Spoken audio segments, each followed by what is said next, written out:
Welcome sa aming T Brothers Tools What's in the Box video. Ang power tool na papakita namin ngayon ay ang Makita M1902B planer. Check natin yung size ng box. 13 inches ang haba. Ang lapad 7.5 inches. Ang taas 7 inches. Check na natin yung laman ng box.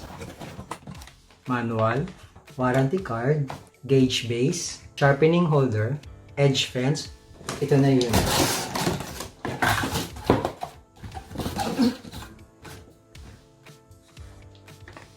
Manual.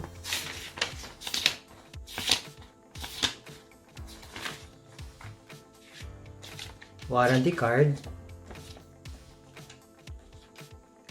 Gauge base. Sharpening holder. Edge fence. Ito na yung unit. Ito yung screw para sa edge fence. Ito yung knob para sa lalim ng kain. Ito yung switch.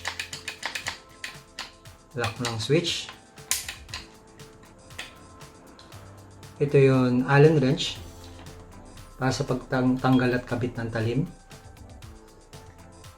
Ang lapad ng blade nasa 3 1/4. Ang haba ng wire nasa 2 meters. Ang kasamang plug flat.